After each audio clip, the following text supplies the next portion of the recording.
اعوذ باللہ من الشیطان الرجیم بسم اللہ الرحمن الرحیم۔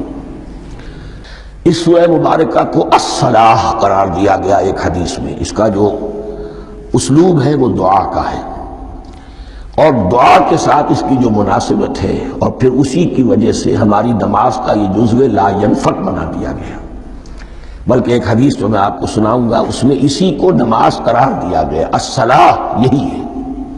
ویسے وہ حدیث مبارک موجود ہے، من لم یقرأ بفاتحۃ الکتاب لا صلاۃ لمن لم یقرأ بفاتحۃ الکتاب، جو شخص سورہ فاتحہ کی تلاوت نہیں کرتا اس کی کوئی نماز نہیں۔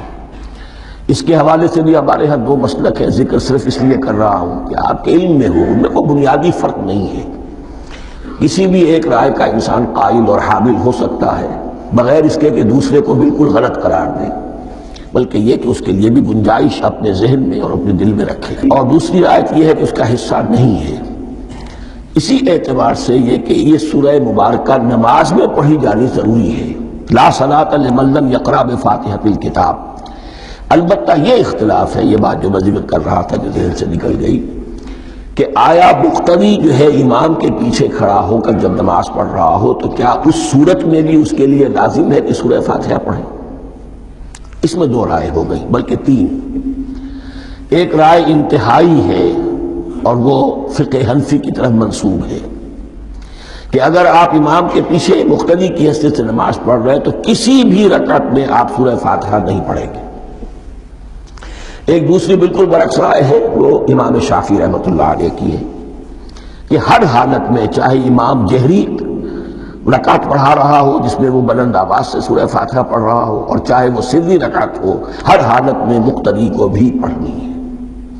ایک تیسری رائے بین بین ہے، وہ امام مالک کی ہے رحمۃ اللہ علیہ، کہ جو سری رکعت ہے جس میں کہ امام بھی خاموشی سے پڑھ رہا ہے، مقتدیوں کو بھی پڑھنی چاہیے۔ جو جہری رکعت ہے جس میں کہ امام بلند آواز سے پڑھ رہا ہے، اس میں مقتدیوں کو خاموش رہ کر پوری توجہ جو ہے سننے پر صرف کر دینی چاہیے۔ اذا قرئ القرآن فاستمعوا له وانصتوا، جب قرآن پڑھا جا رہا ہو تو پوری توجہ اس کے پڑھنے پر مرکوز کر دو اور خود خاموش رہو۔ میرے اپنی رائے میں یہ تیسری رائے سب سے زیادہ صائب ہے، اور اس میں کسی طرح کی بھی کوئی پیچیدگی پیدا نہیں ہوتی۔ بہرحال اس سورہ مبارکہ کا جو اسلوب ہے میں نے عرض کیا دعائیہ ہے۔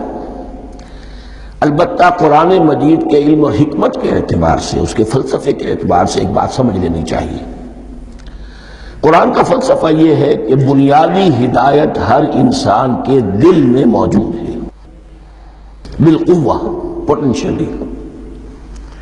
یہ جو قرآن مجید یا اللہ کی کتابیں نازل ہوتی ہیں یہ انہیں ایکٹیویٹ کرتی ہیں، وہ اندر کی جو ڈورمنٹ کانشسنس ہے، خوابیدہ شعور جو ہے اسے بیدار کر کے، اور پھر یہ کہ اسے اجاگر کرتے ہیں۔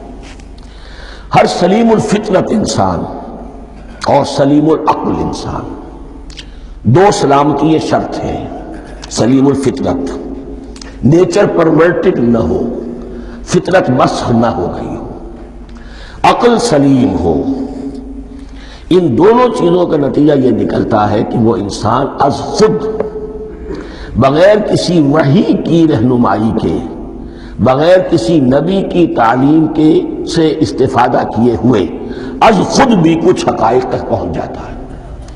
اور وہ حقائق کیا ہے؟ نمبر ایک یہ کہ اس کائنات کا ایک خالق ہے اور وہ ایک ہے، اور وہ تمام صفات کمال سے متصف ہے۔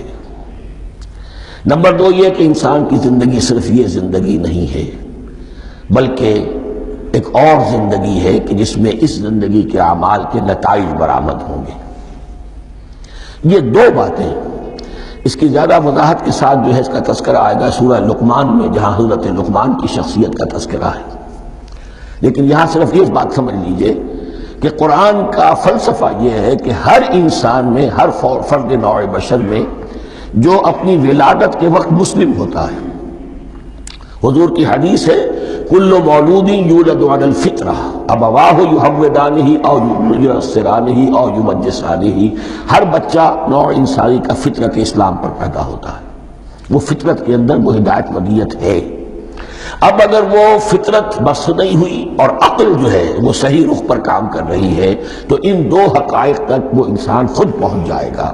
لیکن ان دونوں حقائق تک پہنچنے کے بعد اب وہ دست بستہ دعا کرے گا کہ اے رب اب مزید ہدایت تو مجھے عطا فرما. ایک تو یہ کہ میں کیا کروں کیا نہ کروں، میری عقل اس میں ٹھوکر کھا سکتی ہے. میں کسی اچھی چیز کو بری سمجھ سکتا ہوں، کسی بری کو اچھی سمجھ سکتا ہوں. تو مجھے صحیح راستہ، صحیح راہ ہدایت پر چلا.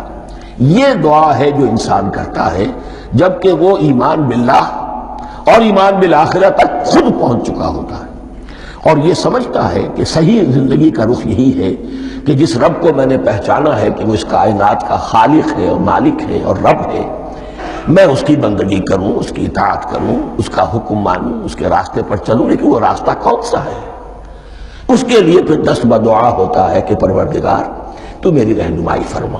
یہ مقام ہے کہ جہاں آپ سمجھ لیجئے اپنے آپ کو بھی آج اس جگہ پر تصور کرتے ہوئے پھر اس سورہ مبارکہ کو پڑھیے کہ آپ اس مقام پر اللہ کے فضل و کرم سے پہنچ چکے ہیں کہ اللہ کو آپ نے پہچان لیا اور اس کی توحید کو جان لیا، اس کی جملہ صفات کمال سے آپ واقف ہو گئے. آپ یہ بھی وہ جان گئے کہ بڑھ کر اس کے حضور میں حاضر ہونا ہے اور وہ حساب کتاب لے گا.